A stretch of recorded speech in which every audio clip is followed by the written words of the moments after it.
1700s, our technology is beginning justice. Okay. Okay, so just to lighten the load over here, I will. Are you adjusting the antenna now, or do we just begin? We begin.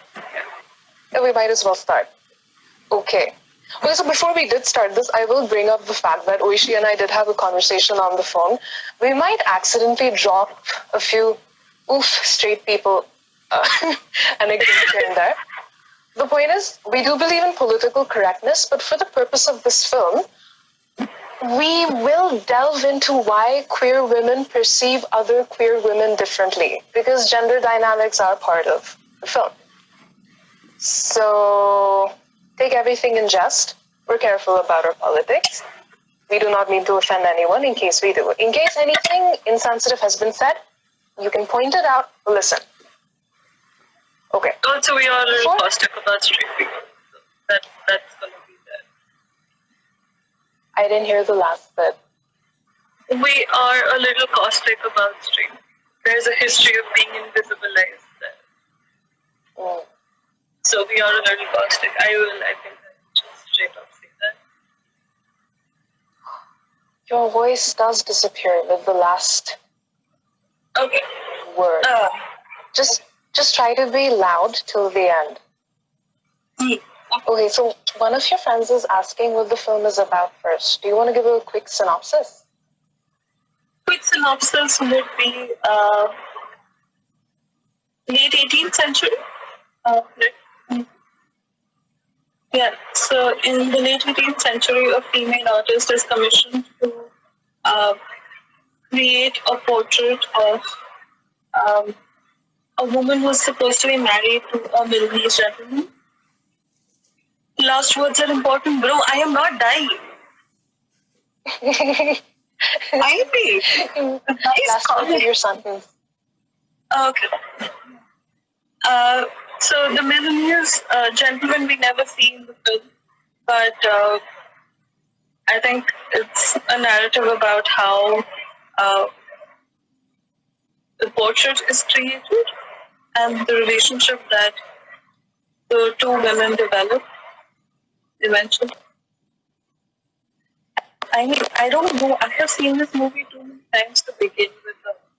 What's the synopsis? Maniza, if you could just help me out a little bit. Again, just saying, I do wish your internet were better because we're still missing out on the last words. I'm just continuing with the synopsis. This is... Yeah.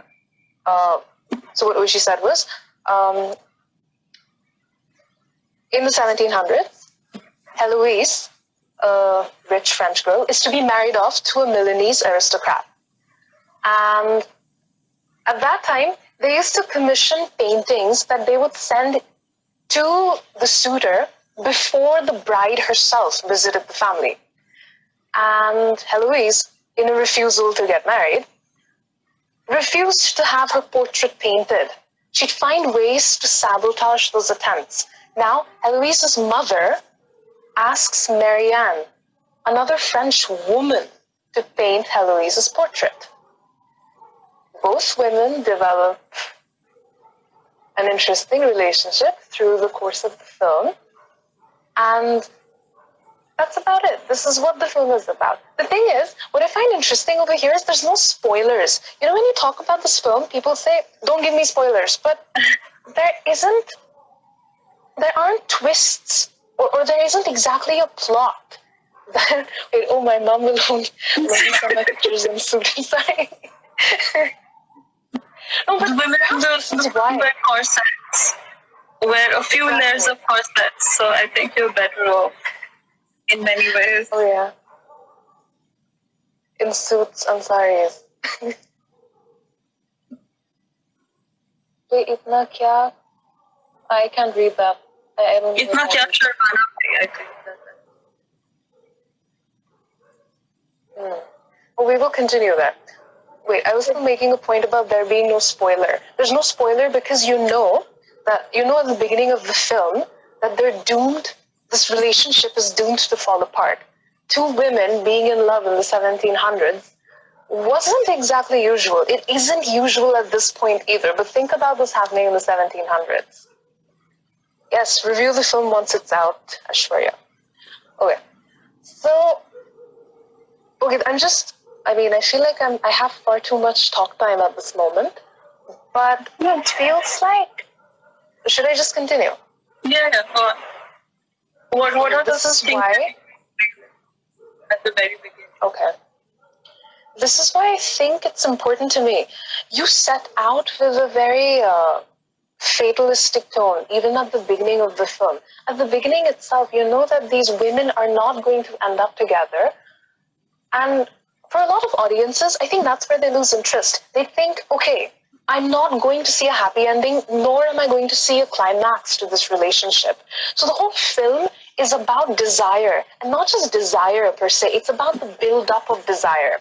And I think the conversation we had right before this is something we should continue with, about how queer women desire. There's seeing in itself is an act of desiring. It's a very active way of wanting someone. Like, the kind of tropes you have in romances, even period dramas involving straight people, where touch is facilitated more easily. I mean, the man and the woman can hold each other, they can dance in a ballroom. Sure, there's a lot of Victorian repression there, but it's still allowed. And then somewhere in the middle of the film or at the end, they kiss, and you know they're going to get married. But and you know they're going to do everything. It's always so predictable. It is. In so many ways, it is. I couldn't have predicted what happened in this film, even though it was fatalistic. But I think we should go ahead with that point.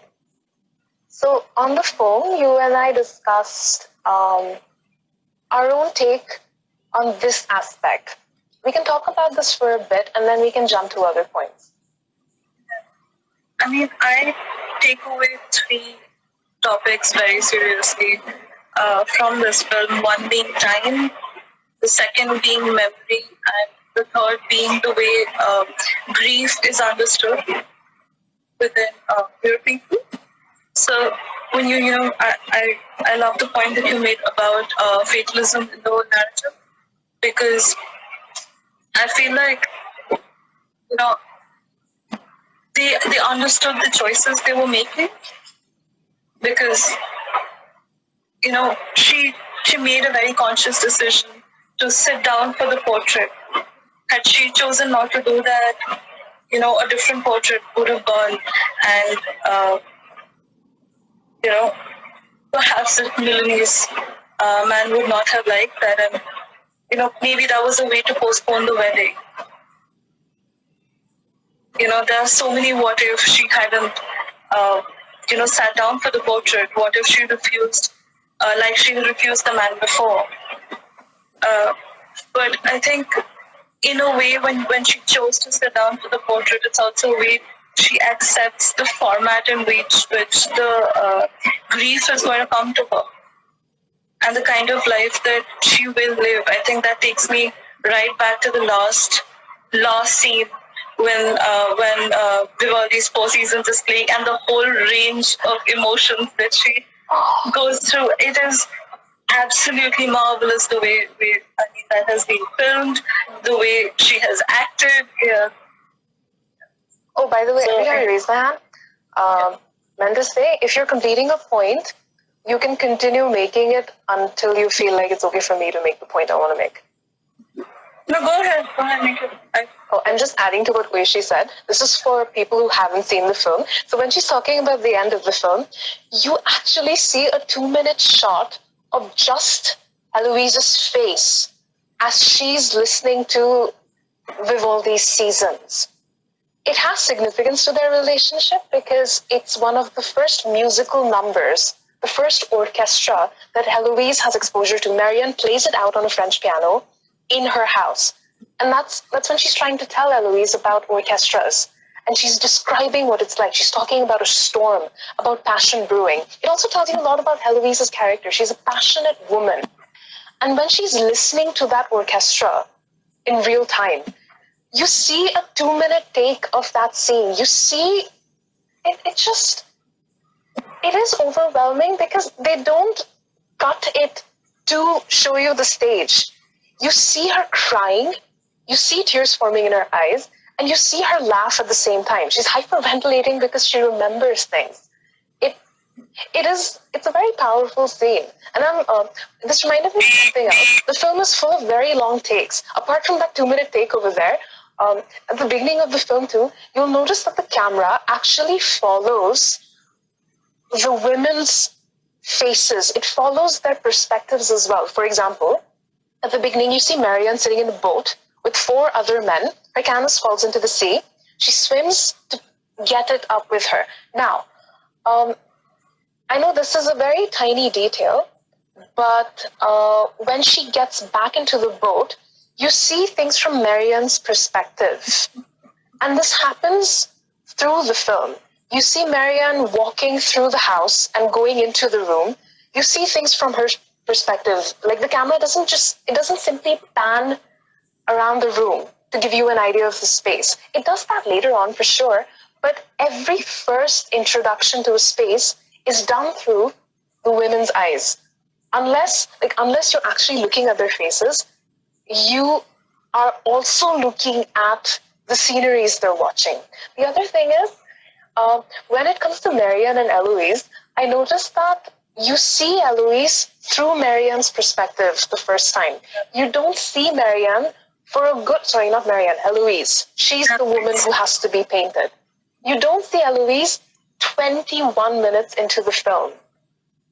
They show you the back of her head. They show you her figure with the cloak. And you see things from Marianne's perspective as she's running behind her. You see her run frantically towards the cliff. Which is and somehow you're as anxious as Marianne is when you think that she's going to jump off the cliff like her older sister probably did. And there's a lot of secrets in the film too. So the little that you know of Eloise at the beginning is that her sister probably killed herself for whatever reason, a reason that they don't explain fully. But this is how you see her. I find that interesting too. Like Sciamma could have, so Céline Sciamma is the director. She could have introduced Eloise to us in any other way. Isn't it interesting that you get to see her character through Marianne's eyes first? I think from her dress to how she runs to even her face or her side profile, there's close-ups of her ear. And you start to think of art. You start to even love Eloise in the same way. Yeah. You think of her as beautiful simply because Marianne thinks she's beautiful. You think of Marianne as beautiful because Eloise thinks she's beautiful. Yeah, the steps that Marianne takes to know her are also the steps that we take in order to know Eloise. I felt like, so when the portrait was being created, it was also parallelly kind of drawing the whole, it was creating the backdrop for the relationship. So we see, we understand, especially, for us queer people, as, we stew so much in the silence of it. It's not about, walking up to somebody and telling them you love them. It's to figure out if that's an okay thing to do. For so long, it's just, there's this one wonderful shot where she just sees the way she places her hands, the way Eloise places her hands, and attempts to recreate it immediately at the beach. And, that brings me to my point on memory. If you think of art as, selective forgetting and selective remembering, I think they make that wonderful choice on how to remember each other despite what the end point of that relationship was and whether there was an end point at all, really. And I'm thinking of Call Me By Your Name and comparing the last scenes where Timothy Chalamet's character is just crying. There's absolutely no sense of relief or contentment.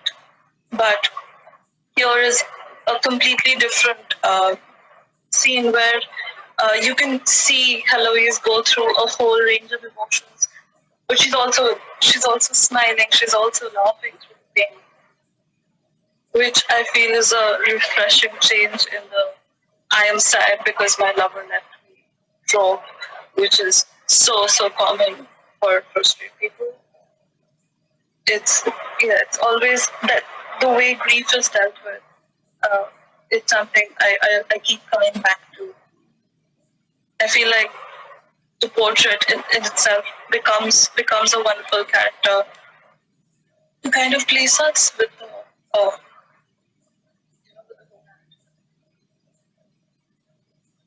What was the last thing you said? The portrait becomes? I feel like the portrait becomes a character in its own right, in the way it facilitates the relationship. And the way it kind of facilitates our relationship with the two characters. So I'm just thinking. I wanted to add something there. Since we're talking about portraits, since we're talking about art, I was reminded of the picture of Dorian Gray as well, which also, in a way, the romance that is present in that text also happens to be related to art and is also deeply scandalous and homosexual in its own way. When you speak of portraits and you speak of art, there's one idea that's repeated all through the picture of Dorian Gray.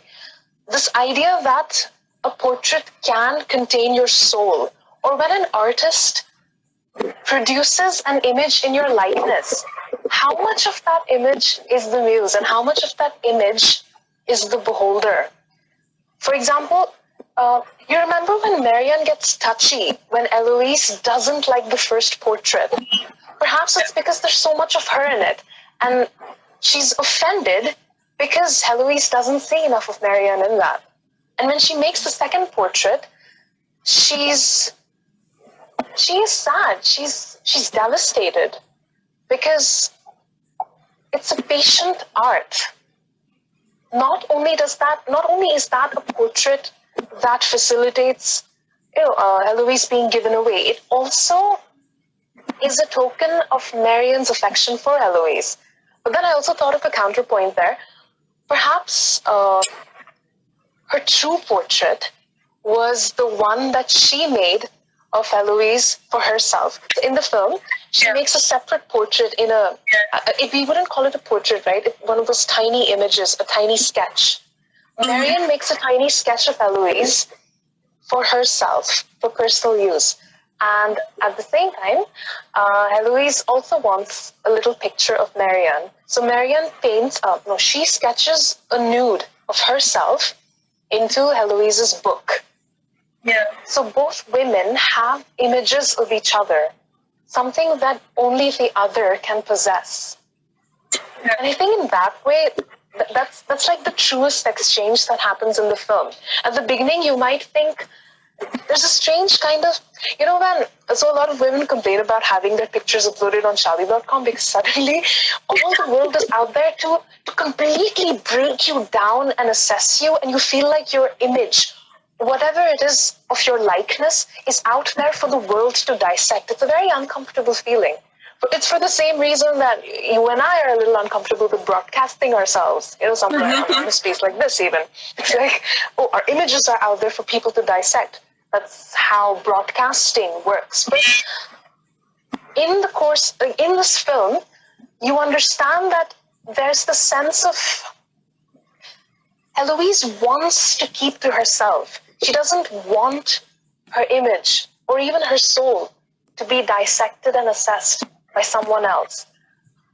Even though her portrait is made in the film, I did realize that it isn't her true portrait. Her true portrait actually lies with Marianne, which is probably why both were at ease in the end. They thought, hey, it's all right.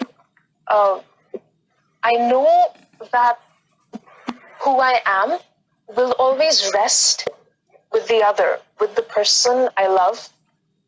And that's why they're okay parting ways. I mean, they're not okay parting ways, but it's why they're able to do it without completely falling apart. Yeah, I mean, to add to that, Heloise's mother says this about her own portrait. She says that, the portrait, it arrives before me. Like, the portrait arrived before her, and everything she did was secondary to the picture and the impression that her in-laws had already formed of her. And Heloise doesn't know the man she's supposed to marry. I feel like that's a huge reason why she decides to go ahead with it, because in that way she kind of saves the intimacy and the love that she had for Marianne, and she lets those little snippets show at times, especially with the first art exhibition that Marianne goes to and sees page 28, just a little opened. And that just makes me think about, so I think it was Lee Edelman that talks about, they talk about reproductive historicism, where, everything that we do, it's to, create a better future for our children. But in queer time, that doesn't happen.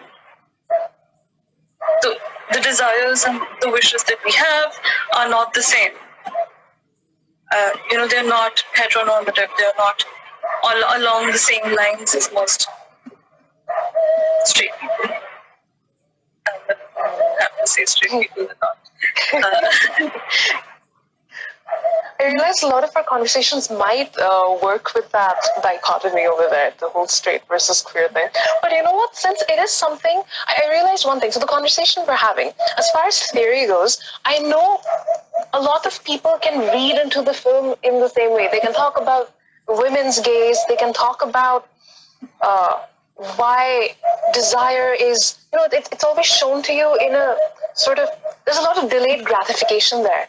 First, all you do is see in the film. It's only later that touch is explored in the film, which is unlike how, let's say, period drama or heterosexual period drama works. Now, I thought of something interesting over here. What perspective can you and I add to this conversation that perhaps another person cannot? I'd say the tenderness and the way in which we understand tenderness as a very important part of intimacy, of especially queer intimacy. Because, we talked about this, and most people who said they liked the film was because, for instance, Marion was home. Or, some of the characters are beautiful. To look at their clothing is beautiful, but for us it's more like, I know that look. I know what it feels like to look at somebody that way or to be looked at that way. We don't, so for the longest time I had to, in order to do this live, I had to prepare the kind of language I was going to use to express how I felt about it. Because at the end of the film, I didn't know what I felt. I want to say that I left the film with a broken heart, but I also don't think that's true, because it hurts a little, but then you're also strangely gratified in some way. And I'm just trying to figure out what language you give to a very strange feeling like that. Yeah.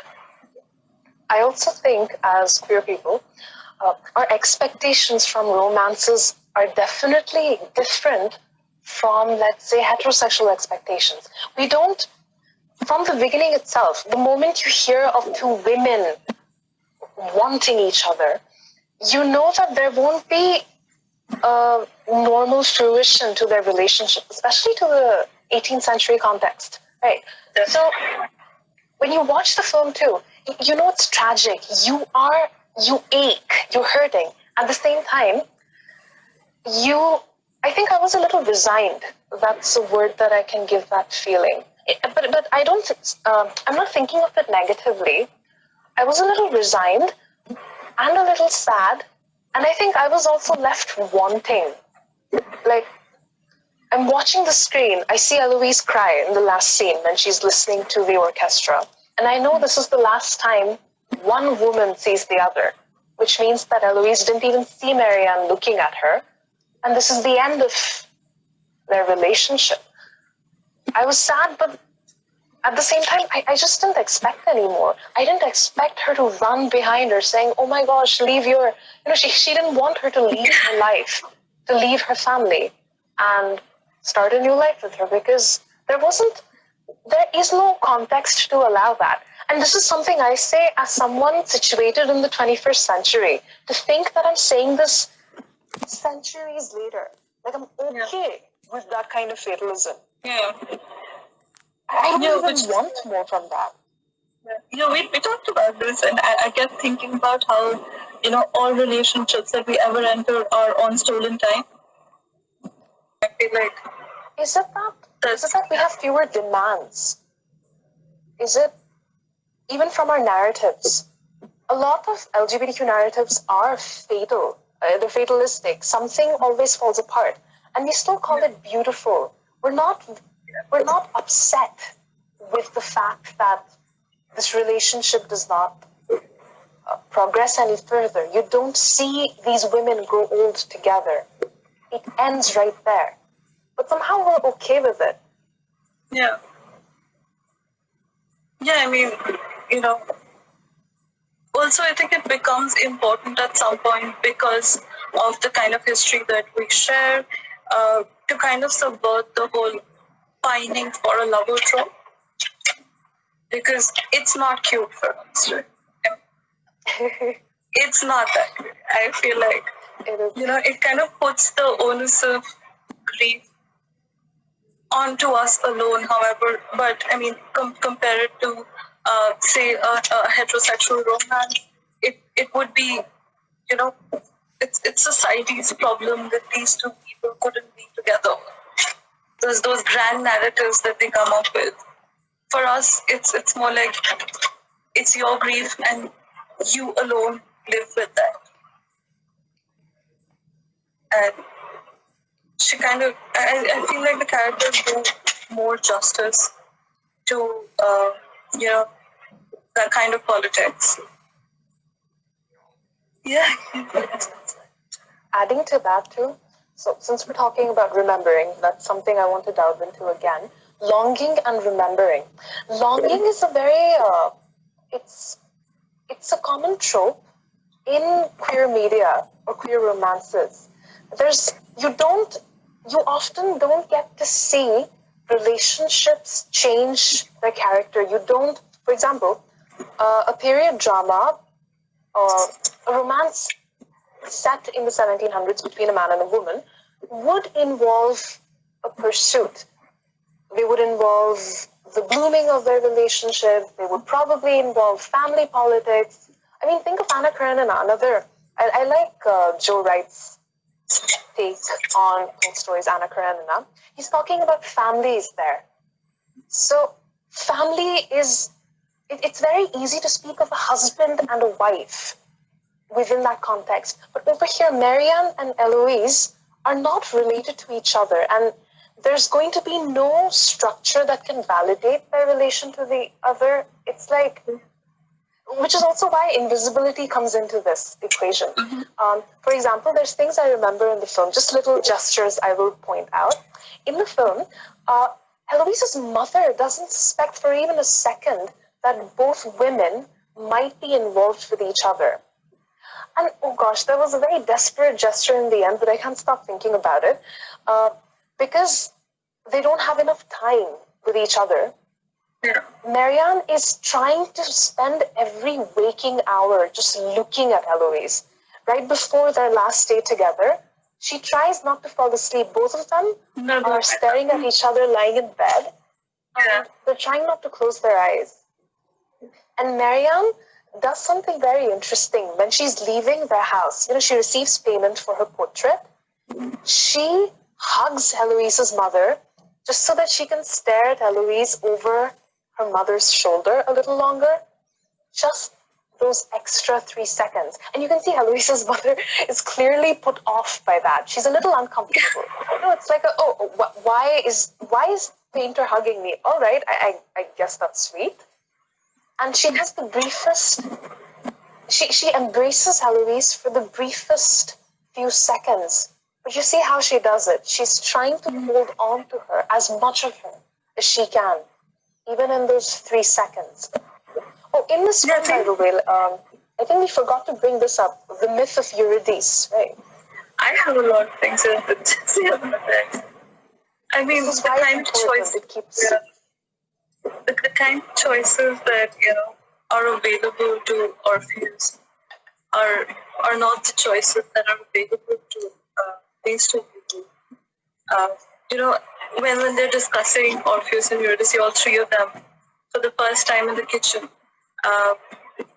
Marianne says that he made a poet's choice and not a lover's. So to turn and look at her, like Orpheus was more in love with the memory and not Eurydice herself. And when Marianne's leaving for the last time, Heloise says, "Retourne-toi." What's the English? Return? I don't know the English translation. I watched it in French. You saw that you had the subtitles in French as well. Yeah. Oh wow. I think that really changes the film. By the way, there's also a great mistranslation in the title. So the title is actually Portrait of a Young Girl on Fire. I'm not sure why they made it Lady on Fire in English. Yeah. Which, I don't know, did it make the title shorter? Was it too difficult to write young woman on the poster? But maybe they wanted to emphasize that she's an aristocrat, so she's a lady, right? She's not just any girl. Also, it was rated PG in America, so I think they were already a little worried about showing the kind of intimacy that Sciamma. Oh, you're saying it was rated PG? Yeah. In America. Interesting. Oh, I think we just spoke of the myth of Eurydice, but we might have to give some context to that because I don't think many people here have heard of the myth. It is kind of obscure. The Greek myth has to do with, in short, Orpheus is trying to get the soul of his dead wife back from the underworld. But his challenge is this: he's not supposed to look back as he's leaving the underworld. What he does is he descends below and he puts out a request in the most beautiful words. Everyone is moved by it. All elements of the underworld, including Hades, the god of the underworld. He says, all right, you go ahead, you can have Eurydice, but you can't look back at her as you leave, as you're leaving the underworld. She will be with you, but you have to get out. And then she can truly be with you. Her soul is following you, but just don't look back. But in the myth, Orpheus does turn back, and when he does, he sees Eurydice being swept back into the shadows of the underworld. There's many interpretations to this myth, but it was brought up in this film because you see that element cropping up even in Marianne and Eloise's relationship. A lot, I think this is what, did Marianne or Eloise say this? One of them says that perhaps Eurydice is the one who asked to be looked at. She wanted to simply be remembered. That's right. She simply wanted to be remembered. She thought, oh heck, why are you trying to bring me back? Perhaps there was something very unnatural with the idea of bringing something that is already dead back to life. So she thought, you know what? The only natural way for me to exist with you forever is as a memory. So look back at me. And when he does, she's swept back into the underworld, but he gets to see her one last time. And something similar does happen here. Perhaps there is something very unnatural, or it just isn't sustainable for Marianne and Heloise to start a life, with concrete plans in their given space. All she could do was turn back and look at Heloise one last time. The whole film is encouraging you to look. The act of seeing itself is loving. I might have to expand a little more on that thought, but that's what's happening through the film. Seeing is desiring, seeing is loving. Apart from this myth, think of painting itself. It's a slow art. You have to look at what you're painting. And when Marianne is trying to commit Heloise to memory in order to paint her, it's also her way of loving her. That's all she can do. Yeah, to try and take that forward. The choice, while they're discussing the text in the kitchen, Marianne says that Orpheus made the choice of a poet and not a lovers. And while I want to believe that Marianne wanted to make the choice of a lover, she didn't have that choice available. So instead, she chooses to become a poet. And when she turns and she achieves exactly that, to see her for one lifetime, because she's also that's her worst dream come true, because she was haunted by this image of Heloise in a wedding dress. And that's exactly what she sees the last time she really does look at her in that close proximity. That's what she'll remember. Like, that's the last memory of her that she'll carry. I feel like the choices that other people have are not the choices that poor people have. So to assert agency in a situation where your choices are limited is a really difficult thing to do. And I feel like the way this film kind of progresses, it achieves a very, very delicate balance of that. There's a point I wanted to add to that. I am digressing a little bit, but again, with the point of seeing and looking, apart from watching both women look at each other, the film is also inviting you as the audience to observe observation itself. One of those things, this is a very meta thing, this is how cinema works. To put it bluntly, you don't actually see any sex in the film. You don't see women having sex with each other. Even though the whole film is about desire, about what creates it, about the build-up of desire, it is about two women in love with each other. And it is erotic. The very act of looking is eroticized. You look at bodies, you look at hands, you look at textures, fabrics, colors, skin. And it's discussed in great detail in the film. But that's what I find interesting. You see gestures in the film. For example, when intimacy is discussed, and this is what I find very interesting, when intimacy is discussed or shown on screen between these women, you don't, unlike a lot of, this is where I'll also criticize other French films that delve into lesbian relationships, you don't see both women having sex on the screen because there just isn't any. I also feel like there isn't any point to that. Again, there might be reasons, artistic reasons, as to why it's included in a film, but you see a lot of bodily contact. You see one woman hold the other.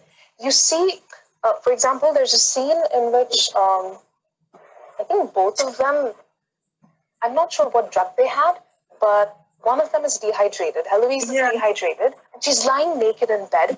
Marianne comes over and wants her to drink water. Heloise doesn't respond. So she takes a sip of water and feeds it to her through her own mouth. That in itself is a pretty erotic gesture, and the whole film is full of those. However, you don't see them having sex. I compared that with Blue is the Warmest Color, which was again a very popular lesbian romance. And it made it big within cinema, groups that obsess over French cinema among queer circles. But there was something that put me off about that film. Sometimes it felt like it was asking you to fetishize them a little bit. Like, I didn't see any tenderness between the women in that film. They didn't hold hands. They didn't. I mean, yes, there were a few scenes, and I don't know, it felt like a compulsion. The way these frames were added into Blue is the Warmest Color. But the sex scenes were drawn out, they were long, they were pornographic. They had similar tropes. And I didn't see why they had to be part of the film. And I'm not criticizing it. I don't want to seem like it's a sex negative. It's not, but it's something that I've noticed. A lot of films, especially it's about two women, being in love. So a lot of sex scenes are also shot, unfortunately, with the male audience in mind. And I didn't hear the last bit. I was saying that a lot of sex scenes between women are shot with a male audience in mind, unfortunately. So that very obvious shift from Audelot's kind of erotic and pornographic, that shift is very, very obvious. So for example, in this film, The Portrait, it's erotic. In Blue is the Warmest Color, however, I found it straight up pornographic. That divide is so very clearly visible. I think that's just the business aspect of cinema. Perhaps it is. To add on, in case people here don't know, I don't remember the director's name from Blue is the Warmest Color, but he's a guy. He's a man. I think it does add on to my take on the cinematography, the framing, how women are discussed in that film. And I'm not trying to berate the film, but I do think it lacks tenderness, the very relationship they're trying to discuss. And yes, it does fall out in the film for the same reasons, but I think at this point, most of us, at least queer women can agree, we're tired of seeing drawn out, unrealistic sex scenes between women. Because I just, as far as cinema goes, I also don't think there's any reason to it. For example, it's a very deliberate, when you're making a film, every scene you include is a deliberate decision. So if you choose to include a 2-minute scene between women having sex, are you trying to say something with it? What are you trying to tell your audiences with that? It does make you wonder. Have you watched Disobedience? Yes, I have. Oh, this is where we need to bring up something else. So, Disobedience is, I don't remember who directed it, but it includes a romance between two Jewish women. So, I'm speaking specifically of the sex scene between these women. I think here's one important aspect. So, when you notice frames, you can tell that they're inviting you to notice how characters feel when they're showing you close-ups of their faces. You know they're experiencing pleasure. You know, when they show you shots of their hands, even bodies, but it really depends on how it's done. Also, the power between the two of them. Also, the power dynamics with Rachel Weisz is, she occupies a slightly higher sort of position of power compared to Rachel McAdams, right? Exactly. I remembered the frames in Blue is the Warmest Color. I remember being very disinterested, which is, this is again a personal opinion. I think it's okay for people to enjoy scenes the way they wish to, but somehow the frames made you feel like you were a sleazy spectator who wasn't invited, but you feel like you're watching and you're not supposed to. And I'm like, oh, why am I watching this? I don't think these women want me watching. Why am I watching this? I feel like I'm being invasive. That's how I felt when I watched Blue is the Warmest Color. And I don't feel that when I watch Portrait or when I watched Disobedience. It felt like I was looking into the characters' souls in a way, because you see close-ups of their eyes, of their hands, of their throats.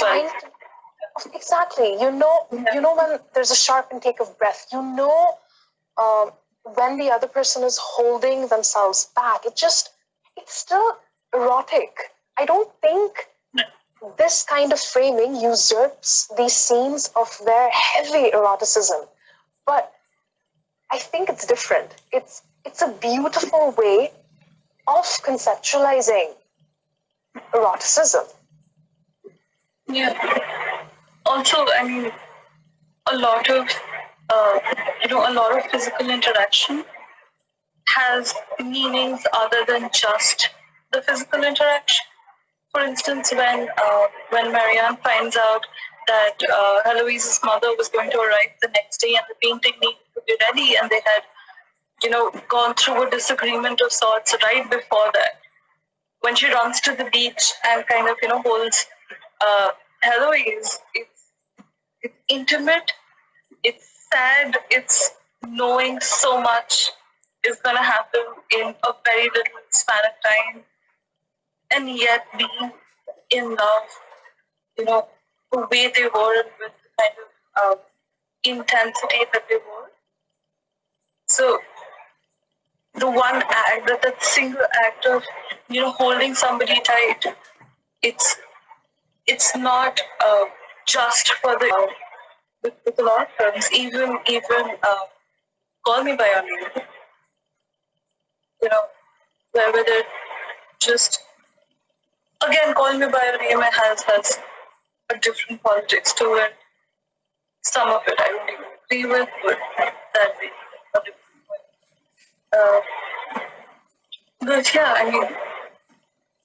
I mean, speaking of conceptualizing sex scenes or scenes of intimacy, this film does talk about more than just two people having sex or two women having sex. It does go beyond.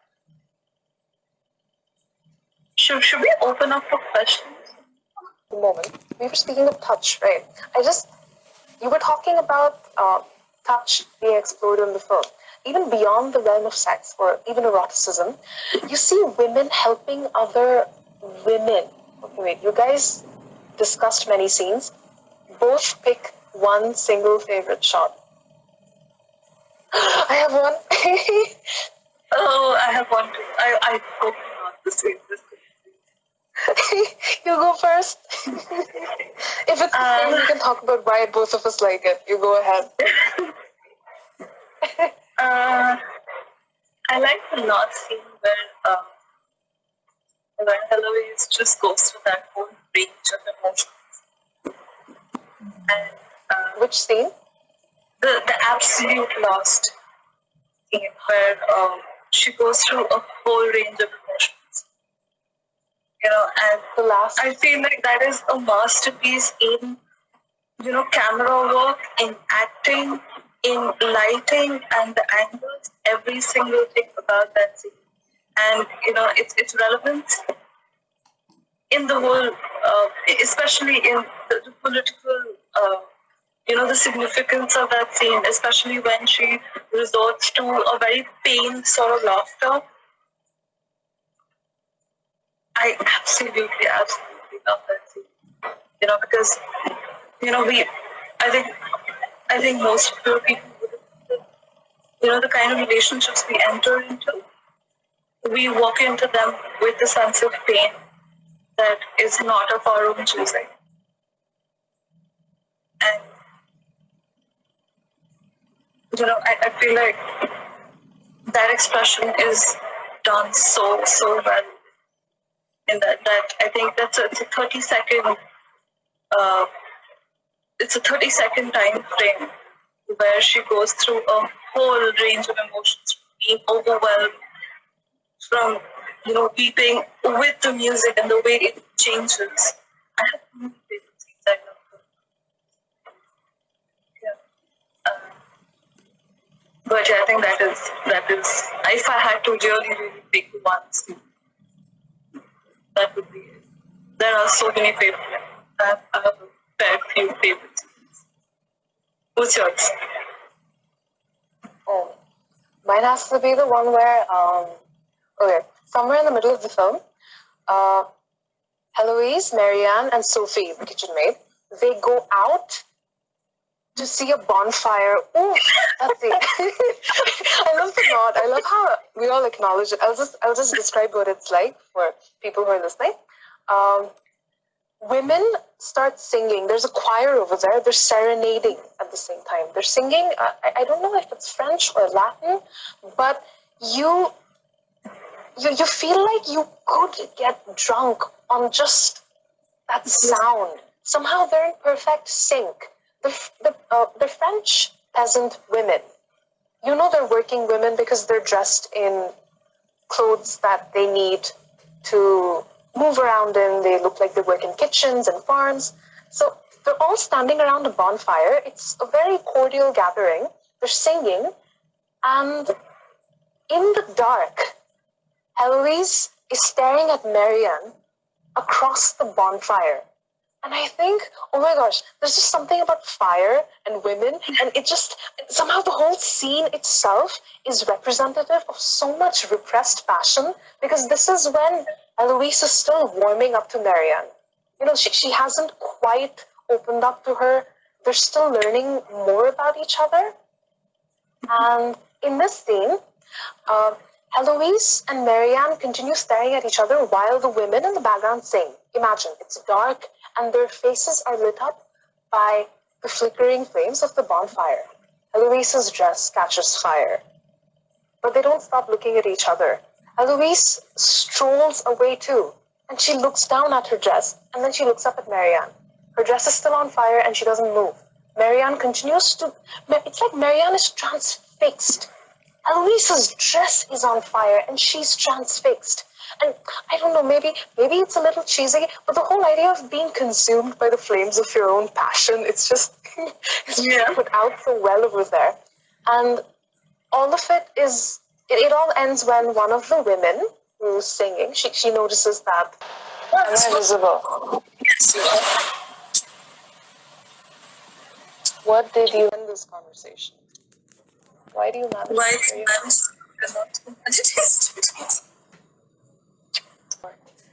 Try again.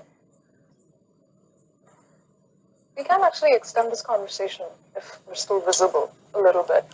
We are visible. We'll wrap it up soon, but we're still talking about favorite scenes. Finish the PowerPoint. What about the... Oh, that was the previous scene I discussed. The one about Marianne and Eloise standing near the bonfire, and Eloise's dress catches fire. Oh, but then I did want to add on something else. That's where I got distracted. We're talking about fire, right? So it's a recurring motif in the film. You see things being set on fire often. And I realized something else. I think both women are connected to different elements. For example, you see fire being used with Marianne's presence more often. Marianne, the painter. She's the one who sets... Somebody's called it French sati over here. That's interesting. She calls it French sati. That's I will remember that. But the thing is, Marianne sets fire to an older portrait of Eloise. Yeah. Maybe it represents her frustration with having to give away Eloise, simply as a token. Also, you see her being introduced to the film next to a lot of fires. When you first see her, it's in the boat. But when she's in the house, she dries her canvas next to the fireplace. They also bring up women's bodies a lot in the film. So when she has her period and she has cramps, cherry stones are warmed next to a fire so that she can use them for relief. And I don't know, perhaps fire, even though in this scene, the one that I like very much, in that, Heloise's dress is the one that's on fire. But it's Marianne's gaze that, in a very strange way, keeps the fire alive.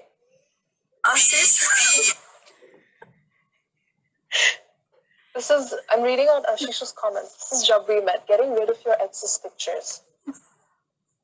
Actually, why not? It is a very dramatic trope. But since I'm speaking of fire, I think if Marianne is closely connected to fire, Eloise is closely connected to water.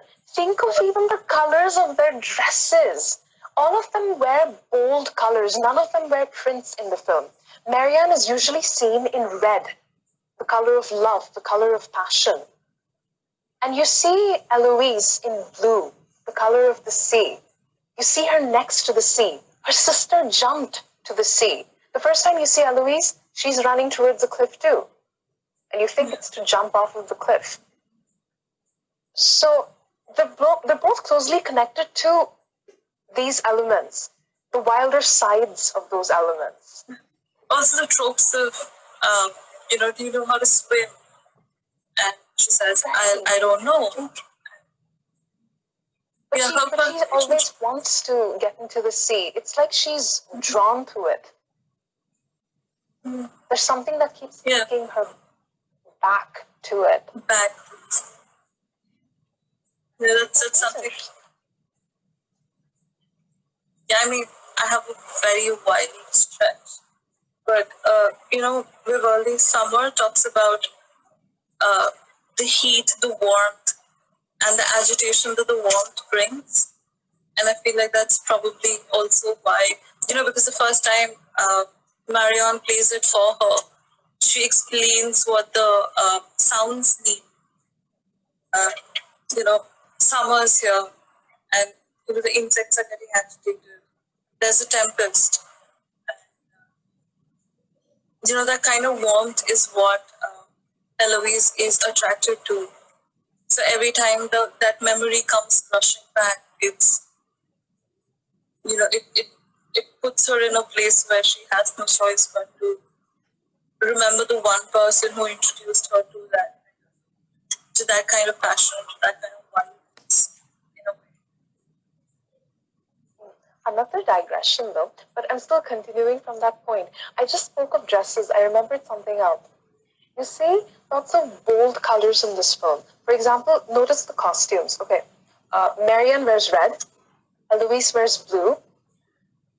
The mother sometimes wears green, from what I remember. Oh, sorry, it's the other way around. Sometimes you see, you always see the basic colors coming together in a very balanced way on the screen. It's almost like Sciamma, the director, is conscious of this being a film about art. So she makes sure that every frame is equally artful. I found that interesting because when you think of Sophie, by the way, Sophie is a character many people tend to ignore. I want to give her, her space as well. Sophie is the kitchen maid. This is something Oishi brought up, but we still have no take on it. We're talking about the abortion scene. Sophie, the kitchen maid, hasn't had her period for 3 months. So, she's expecting.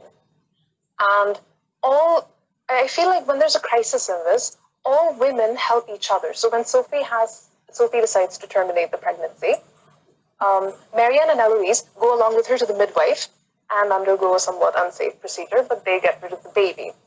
Number one, you see Sophie in a lot of earthy colors. Perhaps her connection to the earth is emphasized through that. She's good at collecting herbs. She knows flowers. She knows the soil. She knows the cherry stones. Exactly. Her connection to nature, like not just nature, that's a very broad category, I'd say. Just to the soil, to the earth. It's brought out well. I remembered something else too. You know how this is a film about art, and even though they show you class differences, every woman in this film engages with art in her own way.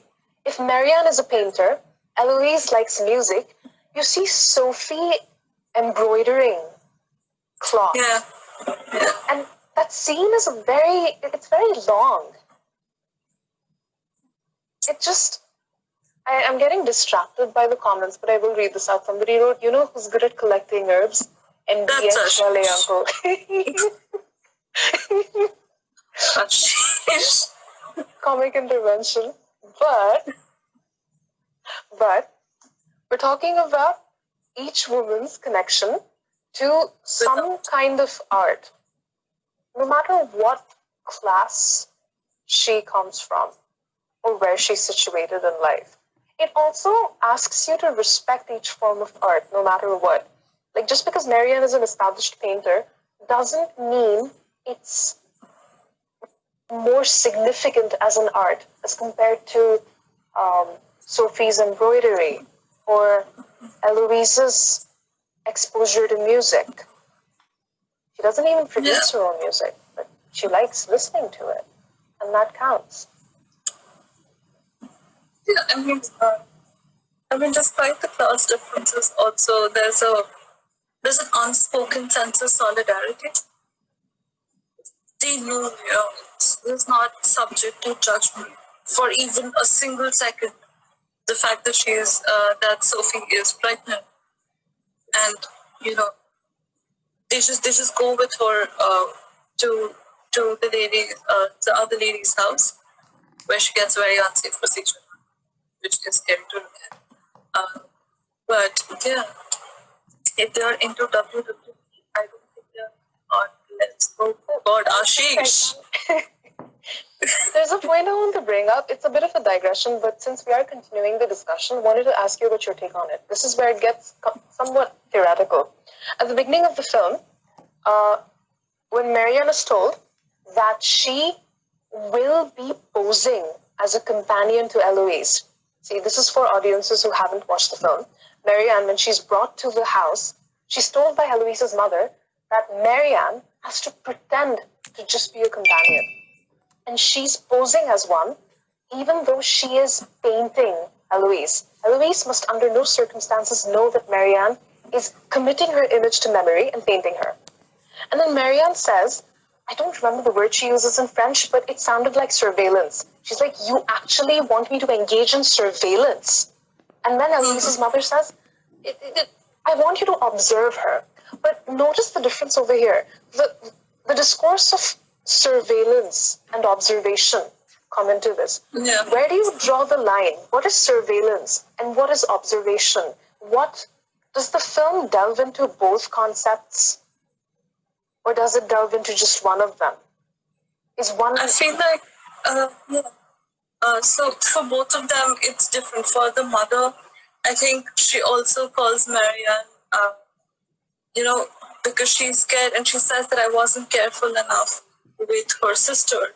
So I think her motivations are partly surveillance and partly, observation, because she doesn't seem to be a particularly great critic of art. She just wants her, ma'am, oh, good God, Ashish, yes, please. Go to the toilet. You're talking about your mother, Eloise's mother. Yeah. Eloise's mother doesn't seem like she's interested. She just looks at it as a job that needs to be done in order to, improve her daughter's prospects and life. But for her, the difference in observation of the intention. And for Marianne, it's more along the lines of, it's her passion. She's doing what she's doing out of passion, and of course work. But it's also the way she observes. Eloise is more along the lines of observation than surveillance. because again, as something said, very, very, that it's the intention. Intention is still a pretty broad category. Even while you're observing someone, you know what? I want to talk more. I want to talk more about the gaze over here. I think that's something that we were glossing over because we thought it was obvious, but it isn't obvious. The whole film is asking you to assess how one person looks at another. Since we discussed observation and surveillance, okay, let's talk about different forms of observation, different ways of looking at someone else. When they discussed bridal portraits, right? When your picture is given to somebody else to completely dissect, to assess you in very, perhaps even dehumanizing ways, is that kind of observation enabling? Who is it? Like, who is it giving power to? And what Marianne does to Eloise when she's painting her, and what Eloise does to Marianne when she's getting painted, that kind of gaze, what kind of a gaze is it?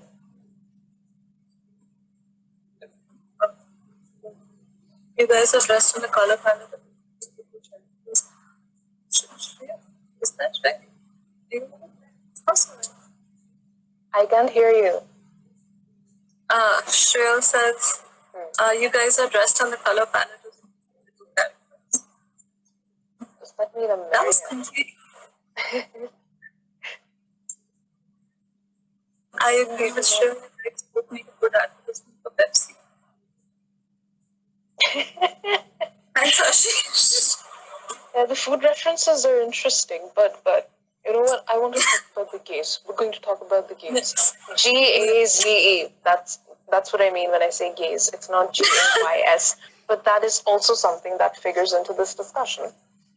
We have spoken about the GAYS for about an hour. Quite a lot, and it will keep figuring into this discussion as well. But here's another question: think of art, think of how artists paint their models. See, when I brought up the picture of Dorian Gray too, I was speaking of the homosexual gaze again, because we're talking about a man who desires another young man and he's painting him, so it's different. But if, for example, this film involved a male artist and a female muse, is it different? I believe so. You know, I would say yes. Because, you know, with the male artist, firstly, the kind of spaces that they have occupied in the past would be different. And, you know, and in one, it's a tiny instance, she says, Marianne says that, you know, I'm not allowed to paint pictures of men because that's how they prevent us from doing great art. Because, you know, great art is obviously derived from how men think great art works. And so I feel like, you know, Marianne changes the way which, you know, emotion has historically been considered as an impediment to making good art.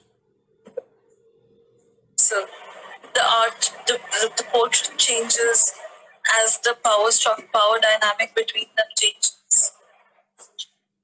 Yeah, and I think that there's a certain degree of tenderness even to the final portrait that she sends out that I don't think would have been possible with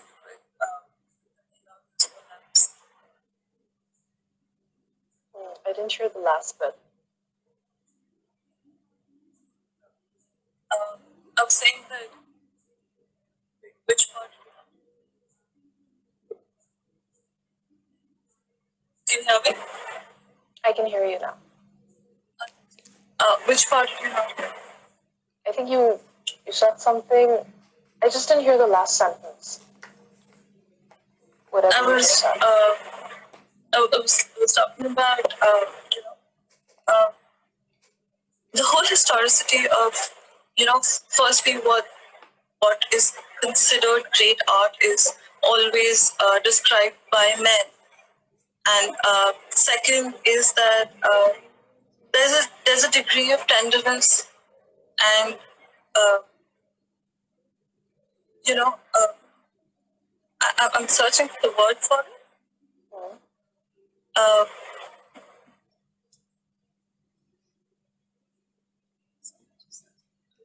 Oh, I was actually having. this reminds me of that quote. It might be a man's word. It's a man's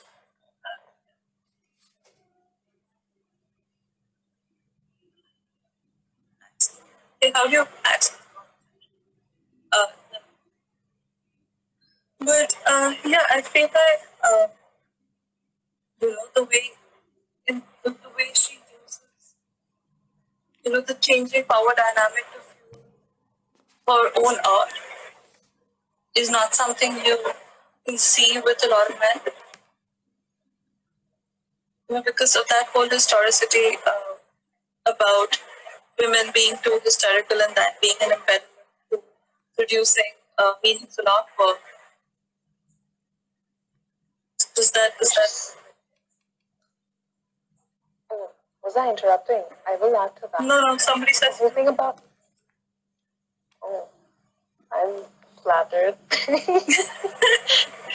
Thank you.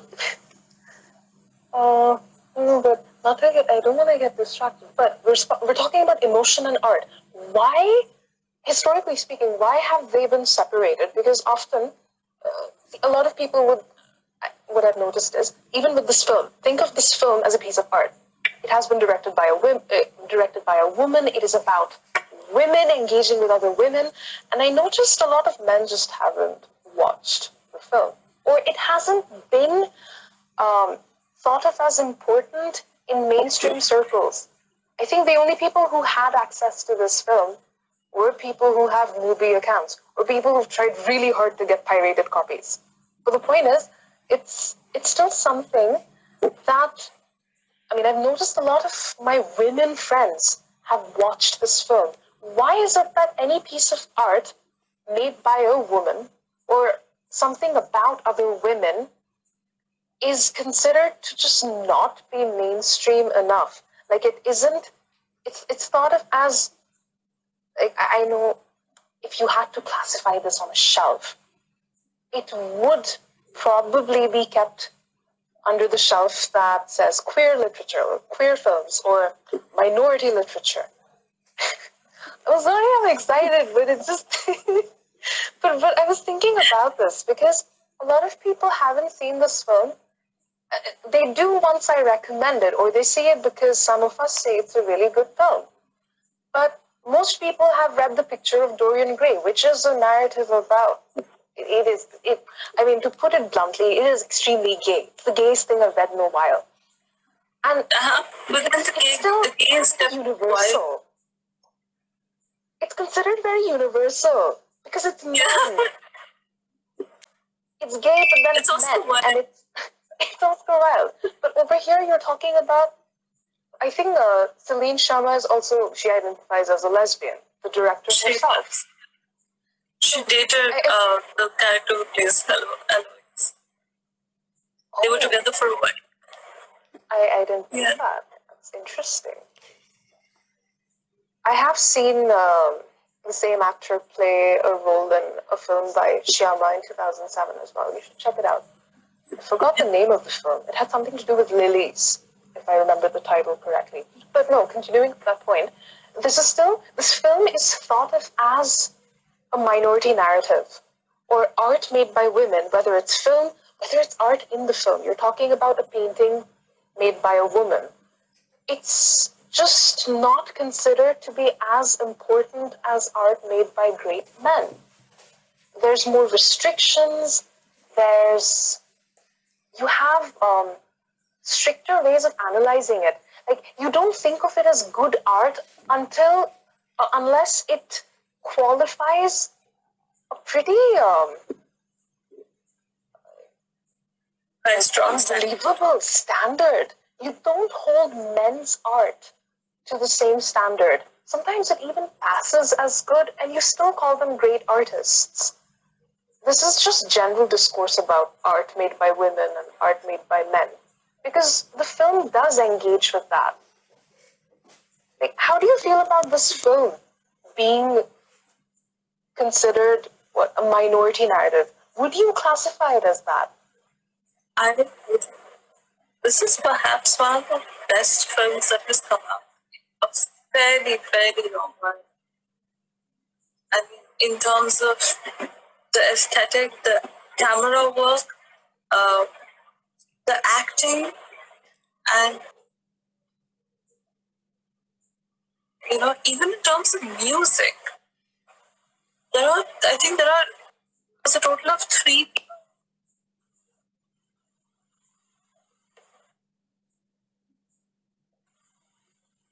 There's a total of?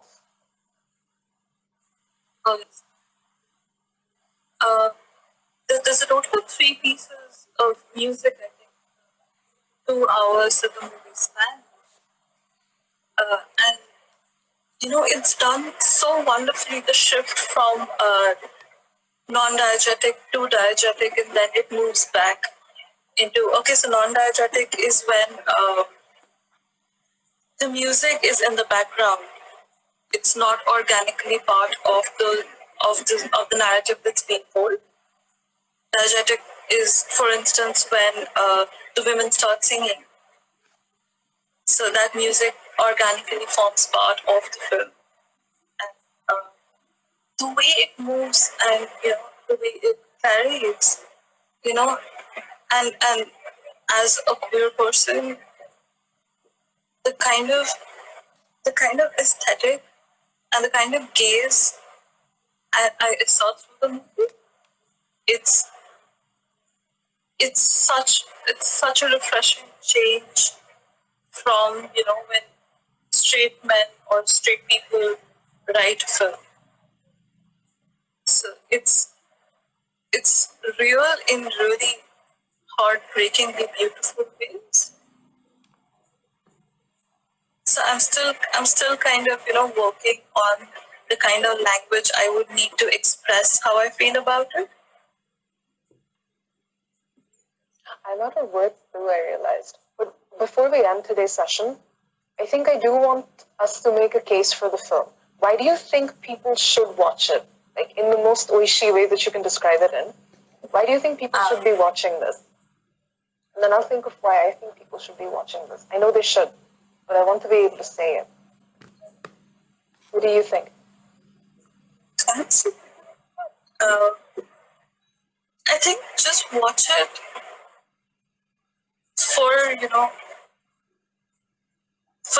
the way it'll make you feel.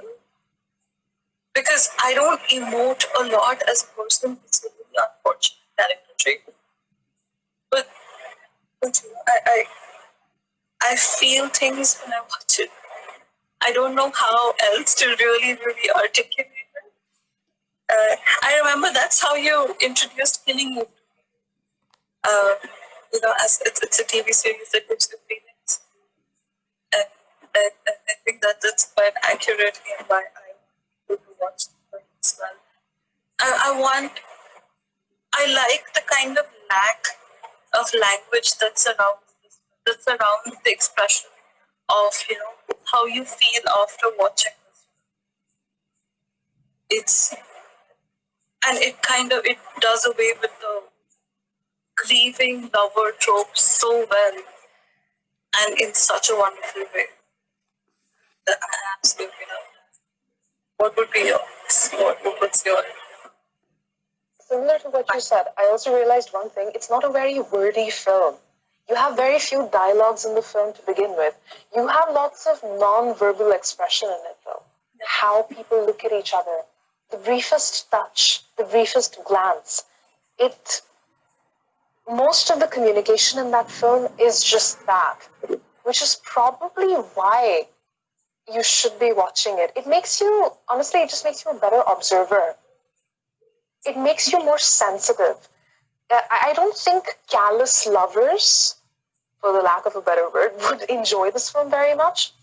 Because this film isn't about loving callously. It's about very careful and fragile and delicate way of speaking to someone, of holding someone and loving someone, it also makes you a more sensitive audience when you watch the film. It's not draining. It's not, you don't have to concentrate much, but you will feel things when you watch it. It is beautiful. That's all I can say. It's actually beautiful. Yeah, we are going to be fangirling over this for a fairly long time. So just like DM us your ideas and questions you have. We'll try and talk about it. Oh yeah, you can DM us, like, once you watch the film. We can always discuss that again. We would love that. So, we can end today's session. This is a good note. Let's. Bye. Good night, everyone.